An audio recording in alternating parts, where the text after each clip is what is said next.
সুপ্রিয় দর্শক, আসসালামু আলাইকুম। অন্তর্বর্তীকালীন সরকারের সময়ে আইনশৃঙ্খলা পরিস্থিতি নিয়ে মানুষ একেবারেই দিশেহারা হয়ে পড়েছিল। শেষ দিকে এসে মানুষ এরকমটা চাচ্ছিল এই সরকার যেন দ্রুত বিদায় নেয়, একটা নির্বাচন দিয়ে একটা নির্বাচিত সরকারের হাতে ক্ষমতা হস্তান্তর করে তারা যেন মানুষকে মুক্তি দেয়। মানুষ আশা করেছিল নির্বাচিত সরকার ক্ষমতায় এসে দেশকে একটা সুশৃঙ্খল পরিস্থিতিতে আনবে, মানুষের যে নাগরিক অধিকার সেগুলো বাস্তবায়নের পথে হাঁটবে এবং সেই কাজ যেন দ্রুত করে সেই প্রত্যাশাই মানুষ করেছিল। কিন্তু একটা নির্বাচিত সরকার দেশে ক্ষমতায় এসেছে, কিন্তু আমরা আইনশৃঙ্খলা পরিস্থিতির সেরকম উন্নয়ন দেখিনি, কিংবা সেরকম পরিস্থিতি তৈরি হয়নি যে মানুষ বলতে পারে যে এখন আমাদের আইনশৃঙ্খলা পরিস্থিতি ভালো। সর্বশেষ এমন দুটি ঘটনা ঘটেছে যেগুলো নিয়ে আসলে খুবই উদ্বেগ তৈরি হয়েছে। বিশেষ করে জয় বাংলা বলা নিয়ে একজন মুক্তিযোদ্ধাকে হেনস্থা করা হয়েছে, তাকে ক্ষমা চাইতে বাধ্য করা হয়েছে। আরেক জায়গায় একটি দেয়ালে জয় বাংলা লেখা নিয়ে একটা সংঘর্ষ তৈরি হয়েছে। সেই সংঘর্ষে যে ছেলেটি মারধরের শিকার হয়েছেন তাকে তার মা বাঁচাতে গেলেন, বাঁচাতে যাওয়ার পর ওই মাকেও পিটিয়ে হত্যা করা হলো। একটা সরকার, যে সরকার নিজেদেরকে গণতান্ত্রিক সরকার দাবি করছে এবং যেই সরকার একটা নির্বাচনের মধ্য দিয়ে ক্ষমতায় বসেছে, যেই সরকার মানুষের মৌলিক অধিকার এবং মানবাধিকার বাস্তবায়ন করার ওয়াদা করেছে, যে সরকারের সময়ে জয় বাংলা বলার কারণে তার ছেলেকে মারধর করা হবে এবং মা বাঁচাতে গেলে মাকে পিটিয়ে হত্যা করা হবে, কিংবা জয় বাংলা বলার কারণে একজন মুক্তিযোদ্ধাকে হেনস্থা করা হবে, নগদে তাকে একদম চাপের মধ্যে ফেলে ক্ষমা চাইতে বাধ্য করা হবে, এই পরিস্থিতি দেখার জন্য কি আমরা রেডি ছিলাম? অন্তর্বর্তীকালীন সরকারের সময়ে এই ঘটনাগুলো ঘটেছে। শেখ হাসিনা আমলের দীর্ঘ 17 বছর ফ্যাসিবাদী আমল, সেই আমলে অনেকে এটাকে এক ধরনের বৈধতা দেওয়ার চেষ্টাও করেছিলেন। তারপরেও অনেকেই বলেছিলেন এগুলো সমাজে অন্যায় হচ্ছে। কিন্তু আমরা অনেকেই মনে করেছিলাম নির্বাচিত সরকারের সময়ে এগুলো শেষ হয়ে যাবে, কিন্তু এর কোনোটাই শেষ হয়নি, বরঞ্চ এই সরকারের সময়ে এইগুলো ঘটছে। যেমনটা মাজারে হামলা হয়েছিল ওই অন্তর্বর্তীকালীন সরকারের সময়, ঠিক একইভাবে মাজারে হামলা হচ্ছে নির্বাচিত সরকারের সময়। তাহলে আইনশৃঙ্খলা পরিস্থিতির উন্নয়নটা হলোটা কোথায়? সরকারের কি দ্রুত এই দিকে মনোযোগ দেওয়া উচিত না? আমরা দেখতে পাচ্ছি নওগাঁ থেকে কক্সবাজার ঠিক একই ধরনের ঘটনা ঘটছে। আওয়ামী লীগের কার্যক্রম নিষিদ্ধ, বস্তুত বাংলাদেশে জয় বাংলা বলা নিষিদ্ধ না। জয় বাংলা মুক্তিযুদ্ধের স্লোগান, এবং মুক্তিযুদ্ধের মহানায়ক হিসাবে শেখ মুজিবুর রহমান এই দেশে অমর একজন ব্যক্তিত্ব, যাকে কখনো বিএনপির প্রতিষ্ঠাতা শহীদ জিয়াউর রহমানও কখনো কটাক্ষ করে কথা বলেননি। বিএনপির রাজনীতি যিনি এই দেশে বড় পরিসরে নিয়ে গেছেন সেই বেগম খালেদা জিয়া, যিনি আপসহীন নেত্রী, সেই বেগম খালেদা জিয়াও শেখ মুজিবুর রহমানকে নিয়ে কখনো বিরূপ মন্তব্য করেননি। সেই বিএনপির আমলেই মুক্তিযোদ্ধাকে কিংবা জয় বাংলা বলার কারণে একজনকে বা একজনের মাকে পিটিয়ে হত্যা করা হবে, এটা কেউ আশা করেনি। আমরা একটু দেখি কোথায় কি ঘটেছে আর সরকার কেন এগুলো ঠিকভাবে নিয়ন্ত্রণ করতে পারছে না, কিংবা এই নির্বাচিত সরকারের সময় এই একই ধরনের ঘটনাগুলো ঘটছে, যেটা আমরা বিগত 18 মাস অন্তর্বর্তী সরকারের সময়ে দেখেছি, ঠিক একই ঘটনা এখন কেন ঘটছে সেসব নিয়ে আলাপ করব। প্রথমে কক্সবাজারের ঘটনাটা বলি। কক্সবাজারে কয়েকদিন আগে স্থানীয় টাই পালং মাদ্রাসার দেয়ালে জয় বাংলা জয়তু শেখ হাসিনা লেখা হয়। এই ঘটনায় স্থানীয় বিএনপির নেতাকর্মীরা কার্যক্রম নিষিদ্ধ আওয়ামী লীগের নেতাকর্মীদের বিরুদ্ধে থানায় অভিযোগ করেন। এরপরে ছাত্রদলের কর্মী জিসান দেয়াল লিখনটি নিয়ে ফেসবুকে একটি পোস্ট দেন, সেখানে হাহা দেন ছাত্রলীগের কর্মী মোহাম্মদ ইউনুস। এরপরে এই হাহাকে কেন্দ্র করে একেবারে লঙ্কা কাণ্ড বেঁধে যায়। ফেসবুকের হাহা রিয়াক্টকে কেন্দ্র করে রাতে বিএনপি ও ছাত্রদলের কয়েকজন নেতাকর্মী ইউনুসকে আটক করে মারধর শুরু করেন।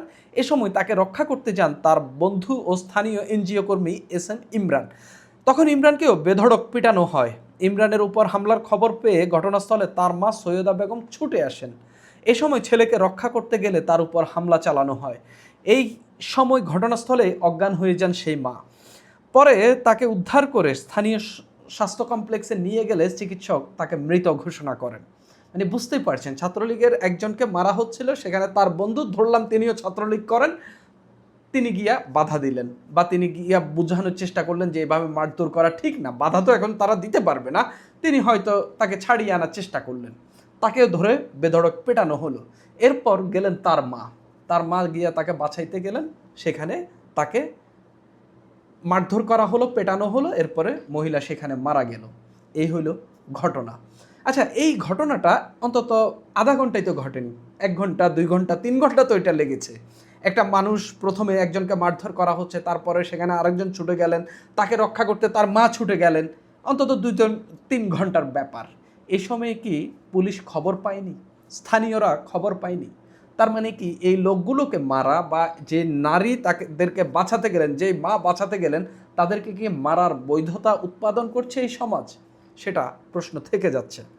দ্বিতীয়ত, নওগাঁতে একটি ঘটনা ঘটেছে। হাজীনগর ইউনিয়নের উন্মুক্ত বাজেট সভার আলোচনায় বক্তব্য দেন বীর মুক্তিযোদ্ধা মিজানুর রহমান। বক্তব্য শেষের দিকে তিনি জয় বাংলা জয় বঙ্গবন্ধু স্লোগান দিয়ে ফেলেন। বাংলাদেশের যত মুক্তিযোদ্ধা আছে, এদেরকে আপনি যে কোনো কথা বলেন, স্বাভাবিক কথা বললেও এরা এই কথার পরে জয় বাংলা জয় বঙ্গবন্ধু এই স্লোগান দেবে, কেননা তারা মুক্তিযুদ্ধের সময় এই স্লোগান এতবার দিয়েছেন, এখনও তাদের রক্তে একেবারে টকবগে হয়ে উঠে যখন তারা বিভিন্ন জায়গায় কথা বলেন, বক্তব্য দেন, এবং তাদের এই যে টকবগানোর যে উত্তপ্ততা, সেই উত্তপ্ততা তারা কিছুটা স্তীমিত করেন এই জয় বাংলা জয় বঙ্গবন্ধু বলে, কেননা দীর্ঘদিন তারা এই স্লোগান দিয়ে এসেছেন, কখনো কেউ তাদেরকে বাধা দেয়নি। হঠাৎ করে 5 আগস্ট ঘটে গেল, শেখ হাসিনার পতন ঘটে গেল এবং বাংলাদেশে মুক্তিযুদ্ধের ইতিহাস একটা ঝুঁকিতে পড়ে গেল। তখন হঠাৎ করে যখন জয় বাংলা জয় বঙ্গবন্ধু বলতে মানা করা হচ্ছে, তখন তিনি বলে ফেলছেন, বয়স্ক লোক বললেন, আর আমি তো এতে কোনো অপরাধ দেখি না। তিনি মুক্তিযুদ্ধের সময় যে স্লোগান দিয়ে পাকিস্তানি হানাদার বাহিনীর উপর ঝাঁপিয়ে পড়েছিলেন, সেই স্লোগান তো তিনি দেবেনই। তার নেতা ছিলেন, মুক্তিযুদ্ধের নেতা ছিলেন বঙ্গবন্ধু শেখ মুজিবুর রহমান, যার অধীনে তিনি যুদ্ধ করেছেন বা যার নেতৃত্বে তিনি যুদ্ধ করেছেন বা যার ভাষণ শুনে তিনি যুদ্ধে ঝাঁপিয়ে পড়েছেন, দেশকে স্বাধীনতার জন্য নেমে পড়েছেন। সেই জয় বাংলা জয় বঙ্গবন্ধু তো তিনি দীর্ঘদিন ধরে বলে আসছেন, এতে অপরাধটা কোথায়? সেই মুক্তিযোদ্ধাকে বক্তব্য শেষে তাকে এক ধরনের চাপ দেওয়া হয়, তিনি সঙ্গে সঙ্গে ক্ষমাও চেয়েছেন, দুঃখ প্রকাশ করেছেন যে জয় বঙ্গবন্ধু এটা বলা ঠিক হয়নি, এরকম বলেছিলেন। সেখানে যুবলীগ কর্মী হিসাবে পরিচিত আলাউদ্দিন নামের একজন উপস্থিত ছিলেন। তিনি আসলে সেখানে একেবারে ব্যাপক হম্বিতম্বি হয়ে ওঠেন। এক পর্যায়ে তিনি ও তার সহযোগীরা বীর মুক্তিযোদ্ধা মিজানুর রহমানের উপর সঙ্গে অসৌজন্যমূলক আচরণ করেন এবং সভাস্থলের মাইকে সবার সামনে ক্ষমা চাইতে বাধ্য করেন। বীর মুক্তিযোদ্ধা মিজানুর রহমান বলেন, আমরা রক্তের বিনিময়ে দেশ স্বাধীন করেছি, সময়ের পরিপ্রেক্ষিতে এখন এই স্লোগান দেওয়া যে কারোর জন্য বিপজ্জনক। তিনি বলছেন যে এখন এই স্লোগান দেওয়া আর আগের মতো পরিস্থিতি নেই, এখন এটা বিপজ্জনক হয়ে উঠেছে। গতকাল সবাই মুখ ফসকে জয় বাংলা বলার পর আমি ভুল স্বীকার করি, এরপর সবার সামনে আমাকে লাঞ্ছিত করা হয়, তারপর তাকে মাইকের সামনে নিয়ে বাধ্য করা হয় এবং তাকে ক্ষমা চাইতে বাধ্য করা হয়। একজন মুক্তিযোদ্ধা জয় বাংলা জয় বঙ্গবন্ধু বলেছেন, যে লোকটা দেশটা স্বাধীন করেছেন, কোনো ফৌজদারি অপরাধ করেননি। জয় বাংলা জয় বঙ্গবন্ধু বলাটা যদি ধরলাম এই সমাজে অপরাধ, এটা কি কোনো ফৌজদারি অপরাধ? কি অপরাধ এটা? মানে আপনি যাকে তাকে জয় বাংলা বলার কারণে ধরে ফেলবেন, যাকে তাকে জয় বাংলা বলার কারণে মপ করে তাকে ক্ষমা চাইতে বাধ্য করবেন, তাও আবার একজন মুক্তিযোদ্ধাকে? এটা কি একটা সভ্য সমাজে হইতে পারে? হতে পারে না। এখন ঘটনা ঘটলো যেটা, কক্সবাজারের যে ঘটনা বা নওগাঁ থেকে কক্সবাজার যে ঘটনা, দুইটা ঘটনার মধ্যে সিমিলারিটি আছে। এক জায়গায় মরে গেল, আরেক জায়গায় হচ্ছে মপ করে ক্ষমা চাইতে বাধ্য করলো। এই ঘটনাগুলো কেন নির্বাচিত সরকারের সময় বা বিএনপি সরকারের সময়ে একই ঘটনাগুলো চলছে, যে সময়ে একটি সরকার বাংলাদেশের মানুষের গণতান্ত্রিক অধিকার, মৌলিক অধিকার, মানবাধিকার প্রতিষ্ঠার জন্য কাজ করছে এবং প্রতিশ্রুতি দিচ্ছে, সেই সরকারের সময় কেন এই ঘটনাগুলো ঘটছে?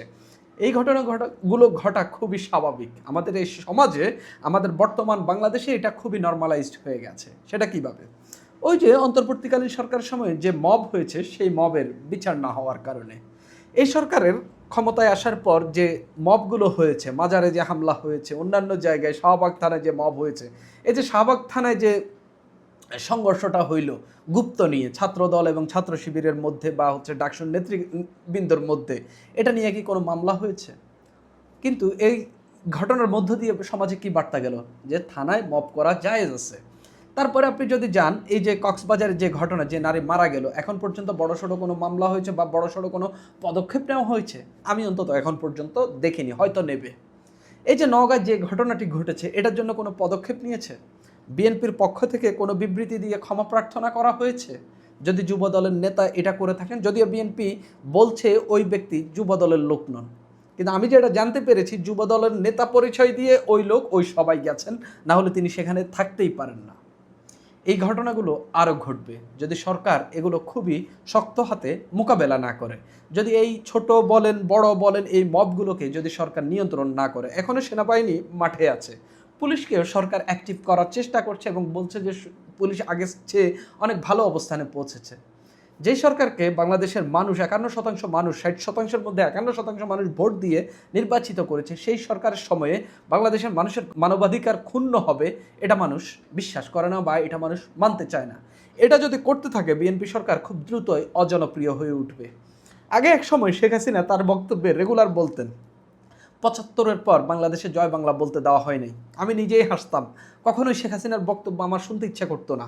তবে তার প্রেস ব্রিফিং বা সংবাদ সম্মেলন যেগুলো হতো সেগুলো শুনতাম শুধুমাত্র সে কত বড় লেভেলের স্বৈরশাসক হয়েছে সেটা দেখার জন্য। কিন্তু এই কথাগুলো সে প্রায় বলতো, আমি কখনো বিশ্বাস করতাম না, যদিও ইতিহাসের পাতায় এই কথার অনেকগুলো লেখা রয়েছে।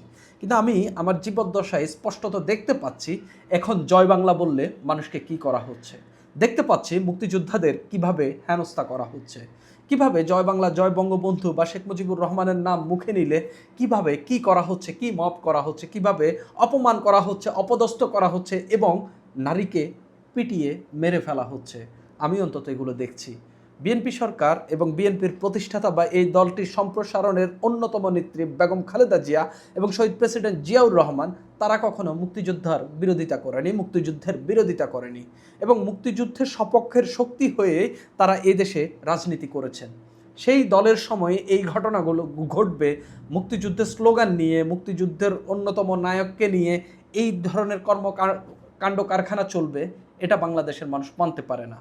বিএনপি সরকারকে খুব দ্রুতই এসব বিষয়ে নিয়ন্ত্রণ করতে হবে এবং এখানে যে ঘটনা ঘটাবে তাকে বিচারের আওতায় আনতে হবে। সুপ্রিয় দর্শক, এখন এই পর্যন্তই।